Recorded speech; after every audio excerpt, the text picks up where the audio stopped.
Recuerdo un sueño que tuve y que me fue difícil de interpretar. En ese sueño, cierto individuo trataba de ponerse tras de mí y saltar sobre mi espalda. Nada sabía yo de ese hombre, excepto que me daba cuenta de que él, de algún modo, había escogido cierta observación hecha por mí y la tergiversó alterando grotescamente su significado. Pero yo no podía ver la relación entre este hecho y su intento, en el sueño de saltar sobre mí. Sin embargo, en mi vida profesional ha ocurrido con frecuencia que alguien haya falseado lo que dije, tan frecuentemente que apenas me molesté en preguntarme si esa clase de falseamiento me irritaba. Ahora bien, hay cierto valor en mantener un dominio consciente de las reacciones emotivas. Pronto me di cuenta de que ese era el punto importante de mi sueño. Había tomado un coloquialísimo austríaco y lo había convertido en una imagen pictórica. Esa frase, muy corriente en el habla común, es «puedes saltar sobre mi espalda», que significa «no me importa lo que digas de mí».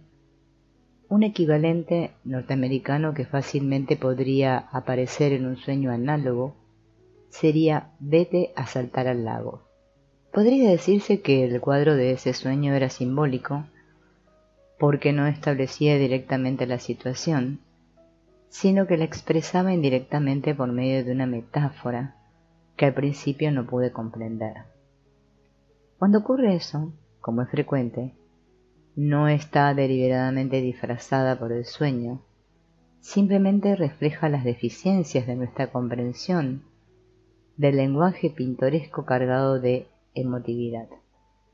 Porque en nuestra experiencia diaria necesitamos decir cosas con la mayor exactitud posible y hemos aprendido a prescindir de los adornos de la fantasía en el lenguaje y en los pensamientos, perdiendo así una cualidad que es aún característica de la mente primitiva. La mayoría de nosotros hemos transferido al inconsciente todas las asociaciones psíquicas fantásticas que posee todo objeto o idea. Por otra parte, el primitivo sigue dándose cuenta de esas propiedades psíquicas. Dota a animales, plantas o piedras con poderes que nosotros encontramos extraños e inaceptables. Un habitante de la selva africana, por ejemplo, ve durante el día un animal nocturno y sabe que es un hechicero que temporalmente ha adoptado ese aspecto. O puede considerarlo como el alma selvática o espíritu ancestral de alguno de su tribu. Un árbol puede desempeñar un papel vital en la vida de un primitivo, poseyendo de forma evidente para él su propia alma y voz, y ese hombre sentirá que comparte con el árbol su destino. Hay ciertos indios en Sudamérica que asegurarán que ellos son papagayos ara, aunque se dan cuenta de que carecen de plumas, alas y pico.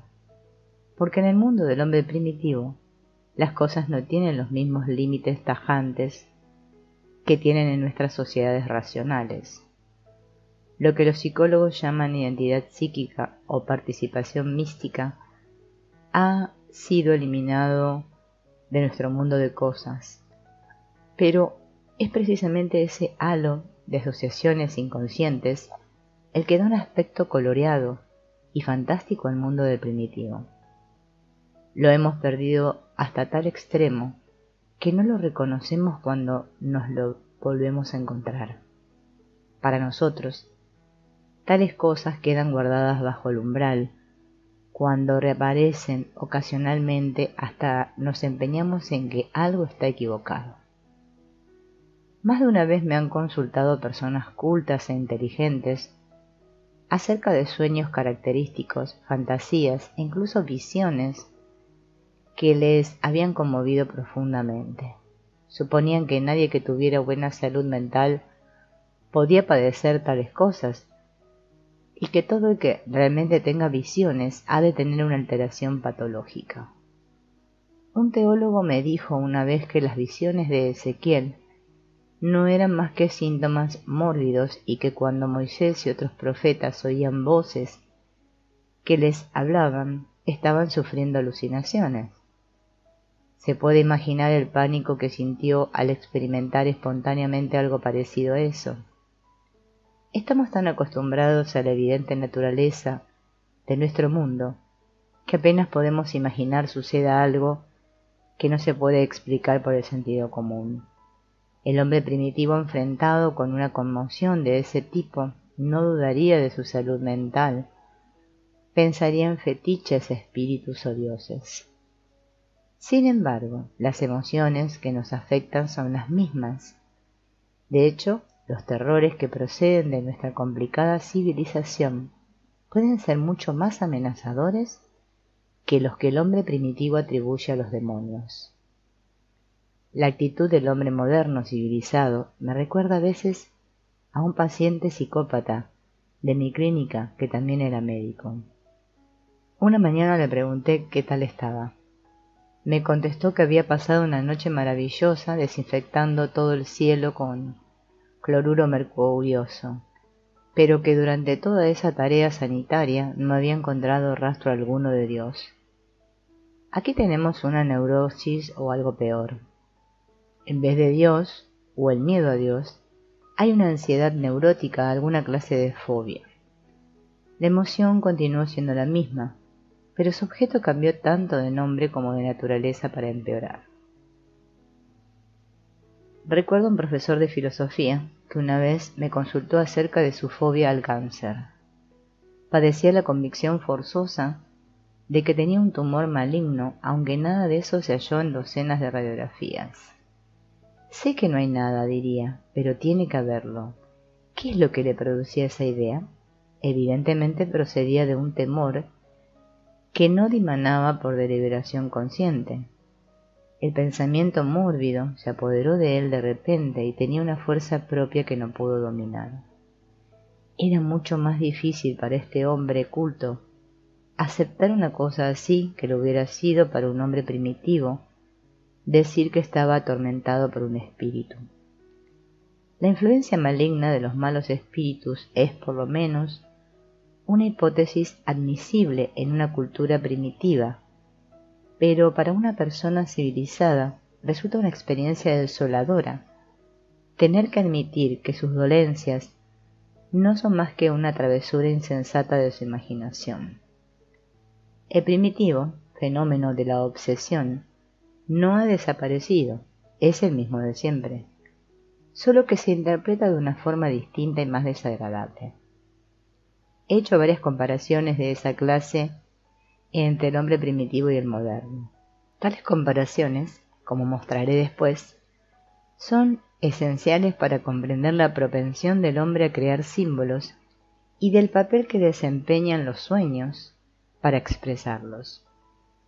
Porque nos encontramos que muchos sueños presentan imágenes y asociaciones que son análogas a las ideas, mitos y ritos primitivos. Estas imágenes soñadas fueron llamadas por Freud remanentes arcaicos. La frase sugiere que son elementos psíquicos supervivientes en la mente humana desde lejanas edades. Este punto de vista es característico de quienes consideran el inconsciente como un mero apéndice de la conciencia, o más pintorescamente, un cubo de la basura que recoge todos los desperdicios de la mente consciente. Investigaciones posteriores me sugirieron que esa idea es insostenible y debe ser desechada. Hallé que las asociaciones e imágenes de esa clase son parte integrante del inconsciente y que pueden observarse en todas partes, tanto si el soñante es culto como analfabeto, inteligente o estúpido. No hay, en sentido alguno, remanentes sin vida o significado. Siguen funcionando y son especialmente valiosos, como demuestra el Dr. Henderson en el capítulo siguiente de este libro. Precisamente a causa de su naturaleza histórica, forman un puente entre las formas con que expresamos conscientemente nuestros pensamientos y una forma de expresión más primitiva, más coloreada y pintoresca. Esta forma es también la que conmueve directamente al sentimiento y la emoción. Estas asociaciones históricas son el vínculo entre el mundo racional de la conciencia y el mundo del instinto. Ya he tratado del interesante contraste entre los pensamientos controlados que tenemos mientras estamos despiertos y la riqueza de imágenes producida en los sueños. Ahora podemos ver otra razón para esa diferencia. Como en nuestra vida civilizada hemos desposeído a tantísimas ideas de su energía emotiva, en realidad ya no respondemos más a ellas. Utilizamos esas ideas al hablar y mostramos una reacción usual cuando otros las emplean, pero no nos producen una impresión muy profunda. Algo más se necesita para que ciertas cosas nos convenzan lo bastante para hacernos cambiar de actitud y de conducta. Esto es lo que hace el lenguaje onírico. Su simbolismo tiene tanta energía psíquica que nos vemos obligados a prestarle atención. Por ejemplo, había una señora que era muy conocida por sus prejuicios estúpidos y su terca resistencia a los razonamientos. Podría uno pasarse toda la noche tratando de convencerla sin resultado alguno. Ella ni se habría dado por enterada. Sin embargo, sus sueños tomaron un camino distinto de acceso. Una noche soñó que asistía a una reunión social importante. La anfitriona la saludó con estas palabras: «Qué agradable que haya podido venir. Todos sus amigos están aquí y la están esperando». Luego, la anfitriona la condujo hasta la puerta, la abrió y la soñante entró, en un establo de vacas. Este lenguaje onírico era lo bastante sencillo para que lo comprendiera hasta un lerdo. La mujer no admitía al principio un detalle del sueño que afectaba tan directamente a su altivez.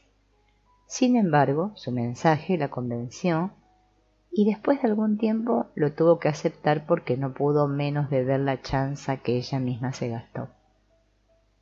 Tales mensajes del inconsciente son más importantes de lo que piensa la mayoría de la gente. En nuestra vida consciente estamos expuestos a toda clase de influencias. Hay personas que nos estimulan o deprimen, los acaecimientos de nuestro puesto de trabajo o en nuestra vida social nos perturban. Tales cosas nos llevan por caminos inadecuados a nuestra individualidad. Démonos cuenta, o no, del efecto que tienen en nuestra conciencia. Ésta se perturba con ellas y a ellas está expuesta casi sin defensa. Especialmente ese es el caso de la persona cuya actitud mental extravertida pone todo el énfasis en los objetos externos o que alberga sentimientos de inferioridad y duda respecto a su más íntima personalidad. Cuanto más influida está la conciencia por prejuicios, errores, fantasías y deseos infantiles, más se ensanchará la brecha ya existente, haciéndose una disociación neurótica que conduzca a una vida más o menos artificial, muy alejada de los instintos sanos, la naturaleza y la verdad. La función general de los sueños es intentar restablecer nuestro equilibrio psicológico produciendo material onírico que restablezca, de forma sutil, el total equilibrio psíquico. Eso es lo que llamo el papel complementario o compensador de los sueños en nuestra organización psíquica. Eso explica por qué gente que tiene ideas nada realistas o un concepto demasiado elevado de sí misma, o que hace planes grandiosos y desproporcionados con sus verdaderas posibilidades, tiene sueños de volar o de caer. El sueño compensa las deficiencias de su personalidad y al mismo tiempo le advierte los peligros de su vida presente. Si se desdeñan las advertencias de los sueños, puede ocurrir verdaderos accidentes. La víctima puede caerse por las escaleras o tener un accidente automovilístico. Recuerdo el caso de un hombre que estaba inextricablemente envuelto en ciertos negocios oscuros. se le desarrolló una pasión casi mórbida por las ascensiones peligrosas de montaña como una especie de compensación. Buscaba llegar más arriba de sí mismo. En un sueño por la noche se vio escalando la cumbre de una alta montaña en el vacío. Cuando me contó su sueño, vi inmediatamente el peligro y traté de recalcar la advertencia y convencerle de que se contuviera. Incluso le dije que el sueño le prevenía su muerte en un accidente de montaña. Fue en vano. 6 meses después escaló en el vacío. Un guía montañero le vio a él y a un amigo ascender por una cuerda en un sitio peligroso. El amigo había encontrado un saliente donde apoyar el pie y el soñante le iba siguiendo. De repente soltó la cuerda, según el guía, como si fuera a saltar en el aire. Cayó sobre su amigo y ambos se precipitaron y se mataron. Otro caso típico era el de una señora que llevaba una vida superior a lo que le correspondía. Su posición era elevada y poderosa en su vida diaria, pero tenía sueños chocantes que le recordaban toda clase de cosas desagradables. Cuando se las descubrí, se negó indignada a reconocerlas. Entonces los sueños se hicieron amenazadores y llenos de alusiones a los paseos que solía dar por el bosque, donde ella se permitía fantasías sentimentales. Vi el peligro que corría, pero no escuchó mis insistentes advertencias. Muy poco tiempo después fue salvajemente atacada en el bosque por un pervertido sexual. A no ser por la intervención de algunas personas que oyeron sus gritos, hubiera sido asesinada. No hubo magia en esto. Lo que sus sueños me dijeron es que esta mujer tenía el secreto anhelo de una aventura de este tipo. Al igual que el escalador de montaña, buscaba inconscientemente la satisfacción de encontrar una salida definitiva a sus dificultades. Evidentemente ninguno de los dos se esperaba el elevado precio que pagarían. Ella la rotura de varios huesos y él la propia vida. Por tanto, los sueños a veces pueden anunciar ciertos sucesos mucho antes de que ocurran en la realidad. Eso no es un milagro o una forma de precognición. Muchas crisis de nuestra vida tienen una larga historia inconsciente. Vamos hacia ellas paso a paso sin darnos cuenta de los peligros que se van acumulando. Pero lo que no conseguimos ver conscientemente, con frecuencia lo ve nuestro inconsciente que nos transmite la información por medio de los sueños. Los sueños pueden muchas veces advertirnos de ese modo, pero igualmente muchas veces parece que no pueden. Por tanto, toda suposición acerca de una mano benévola que nos detiene a tiempo es dudosa, o diciéndolo en forma más concreta, parece que cierta intervención benévola unas veces actúa y otras no. La mano misteriosa puede incluso señalar el camino de la perdición. Los sueños demuestran que son trampas o que parecen serlo. A veces se comportan como el oráculo délfico que dijo al rey Creso que si cruzaba el río Alis destruiría un gran reino. Solo después de haber sido derrotado completamente en una batalla, después de cruzar el río, fue cuando se dio cuenta de que el reino aludido por el oráculo era su propio reino. No podemos permitirnos ser ingenuos al tratar de los sueños. Se originan en un espíritu que no es totalmente humano, sino más bien una bocanada de naturaleza, un espíritu de diosas bellas y generosas, pero también crueles. Si queremos caracterizar ese espíritu, tendremos que acercarnos más a él, en el ámbito de las mitologías antiguas o las fábulas de los bosques primitivos, que en la conciencia del hombre moderno. No niego que se han obtenido grandes ganancias con la evolución de la sociedad civilizada, pero estas ganancias se han hecho al precio de enormes pérdidas cuyo alcance apenas hemos comenzado a calcular. Parte del propósito de mis comparaciones entre los estados primitivos y civilizados del hombre ha sido mostrar el balance de esas pérdidas y ganancias.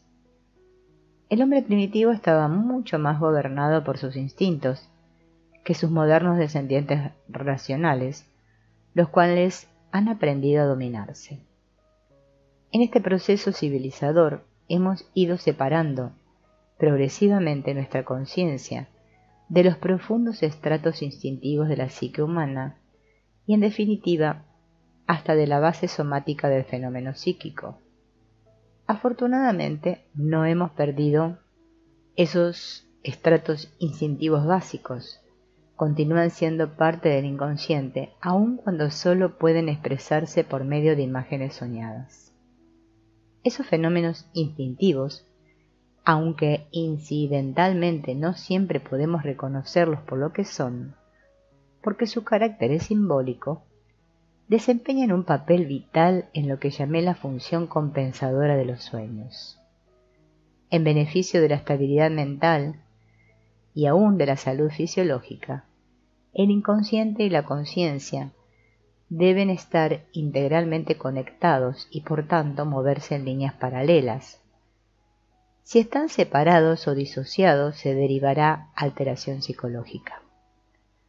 A este respecto, los símbolos oníricos son los mensajeros esenciales de la parte instintiva enviados a la parte racional de la mente humana, y su interpretación enriquece la pobreza de la conciencia, de tal modo que aprende a entender de nuevo el olvidado lenguaje de los instintos.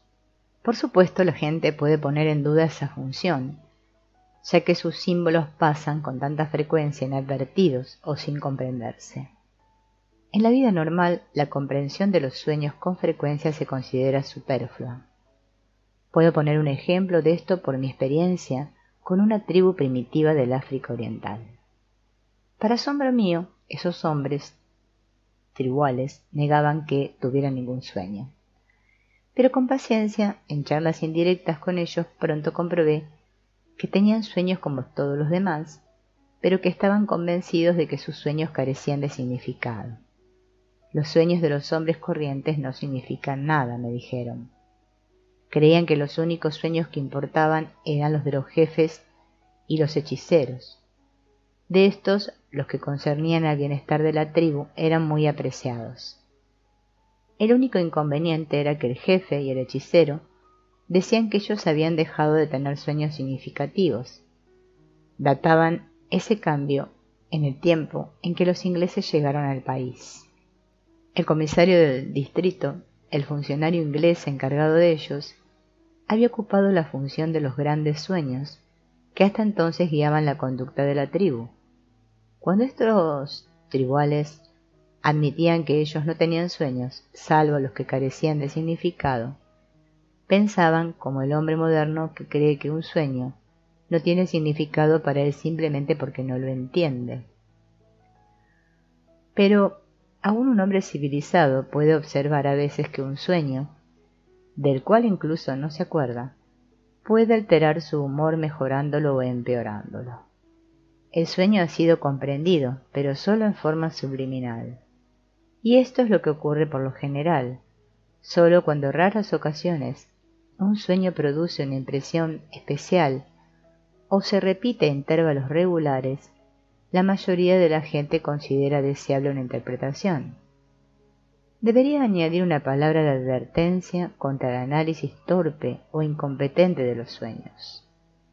Hay algunas personas cuyo estado mental está tan desequilibrado que la interpretación de sus sueños tiene que ser extremadamente arriesgada.